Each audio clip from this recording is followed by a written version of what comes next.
Merci beaucoup, camarades. Why is Emmanuel Macron all of a sudden furious with Ibrahim Traore? You say Burkina Faso's Ibrahim Traore just took the fight straight to France's front door, and he did it from Moscow. Here's what happened. When Traore kicked French troops out of Burkina Faso, Macron probably thought the economy would collapse. But Traore had other plans. And this Russia visit was a power move France didn't see coming.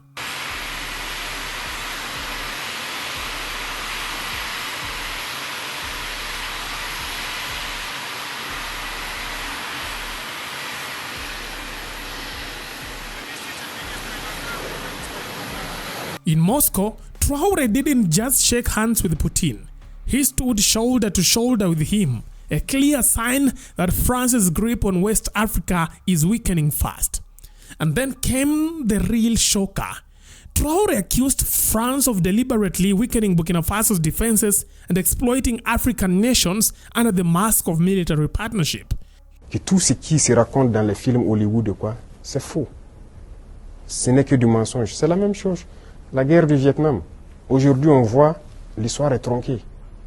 Traore, who trained under French military programs, started exposing what he says are France's dirty secrets in Africa, from covert influence to economic sabotage. In a televised speech, he made it clear that before he returned to Burkina Faso, he will not leave a single stone unturned.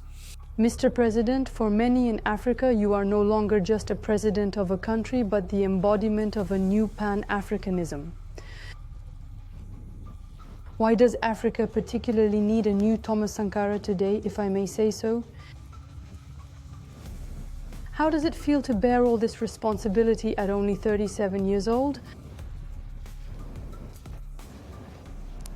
Age is not important. But it's pressure, I can say. It's pressure. You shouldn't turn it into madness or delusions of grandeur. It's pressure. For me, it's a message that the youth is sending me, and it puts more pressure on me. If I manage to sleep for 2 hours, I've reduced my sleep time by 1 hour. And if I shouldn't sleep, then I won't sleep anymore. Because they have surely seen something that we are doing, and according to them, it can help Africa get out of this situation. And for us, it encourages us, it re-motivates us to continue the fight.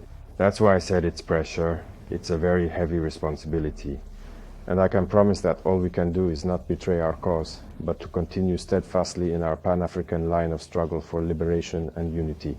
Hope that we can take everything. May African youth and the Pan-Africanism we so desire become a reality. Because Africa has suffered a lot. It's time for us to finish, work and develop, just as Africans go elsewhere, see the way of life and everything there is. In Africa, it's possible. It's possible. So it's our mission and we will take it on. And how do you analyze the influence of the Soviet victory in World War II on the decolonization process of Africa? What would have happened if we can try to imagine to Africa if Nazism had won? It contributed a lot, I can say. Well, if Nazism had won, I can't even begin to imagine what the world would look like today. But I imagine, that people didn't respect the color black. Even today, it continues. Black people have always been labeled as subhuman.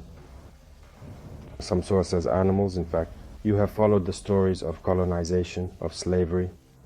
Blacks were tortured, displayed in cages like wild animals in Europe and everything. African Americans were castrated to prevent them from even having offspring. They were treated as less than animals, with their basic human dignity completely disregarded throughout this horrific period in history. You know that in Congo, they found that cardboard was more expensive than black skin. They preferred to dry rubber on black skin than to pay for cardboard to dry the rubber. Blacks have suffered a lot, so slavery for centuries and centuries, colonization. And this war, you see that they came to take our ancestors without their consent, send them to slaughter in the front lines. And again, upon returning, you learned what happened in Senegal. When they wanted to claim their money, they were killed. That is to say, they do not consider black. And they went to fight alongside the so-called allies who treat them like that. But imagine if Nazism had won, it was going to be a catastrophe. So that's why I said it was a fight to be fought. It was real madness in the world. It was a fight to be fought, and Africa participated. And today we can say thank you because the people who made the greatest sacrifice were the Soviet people. No one lost as many men. No one experienced as much destruction during the war as the Soviet people. So we are grateful, and I think it was necessary for the world to be what it is today and for Africa to also hope to continue. We were at war. We lived with the Western troops and everything. We saw and we decided to separate from those troops because it does not align with the struggle. On the contrary, it amplifies the phenomenon. The other countries that separated, I can't speak for them because they decided to separate. But then President Macron said that he instructed them to discover the formula and everything related to it. I can't engage in that debate, only they know the truth. But one thing is certain, we cannot talk about sovereignty and have an army in our country, on our soil, dictating what we should do. The economy, education, and all aspects of a country's development are founded on the military. So each country should develop its army, be sovereign and independent. And so that's what we are doing. I want to take the case of Burkina. These armies were present and it contributed to killing the Burkinabe army. We were no longer recruiting and they determined what volume needs to be recruited. There was no more armament, equipment or anything. Even in the 1980s under Sankara's leadership, we were better equipped than say 10 or 20 years later when conditions had significantly deteriorated. Finally, terrorism returned.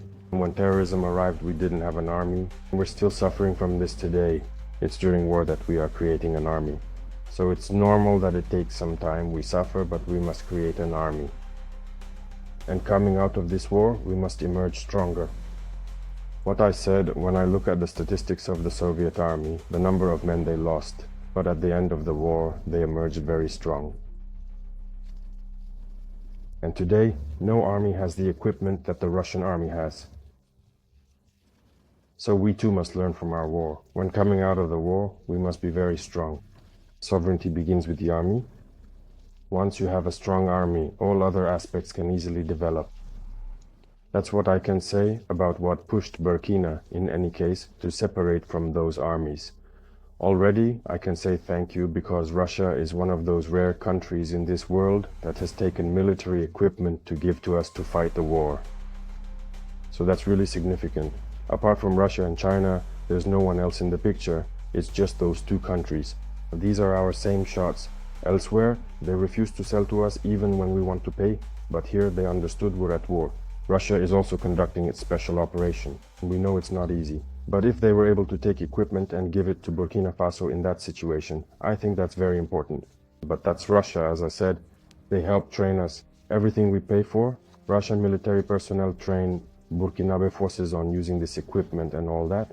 But we want to continue developing our own military industry with the support of Russia, which has a very significant advantage over the world, I would say, in terms of armaments. So we must maintain this close collaboration between our teams so that we can continue to advance effectively in our war effort. Everything that is told in Hollywood films is false. It's all lies. It's the same thing. The Vietnam War. Today we see history is calm, but we need to communicate. You see, they really don't like it when I speak up. They think I talk too much, so I keep quiet to let them speak and their version win. No. My biggest regret is having spent a good part of my youth listening to radio stations like RFI France 24. I've been in countries where these radio stations were shut down, but we would use applications, record their logs to listen to. But at some point there was a sudden realization that changed everything. I started to understand that they condition our brains to accept what they want. It's their narrative that they want us to learn. And since that time, I've started to discern things and I understood that what they do is very dangerous. And today, more than ever, I realize that they have conditioned minds, especially of Africans. So you can participate a lot in awakening the consciousness of youth so that people understand how the world works and not let themselves be taken in by these people.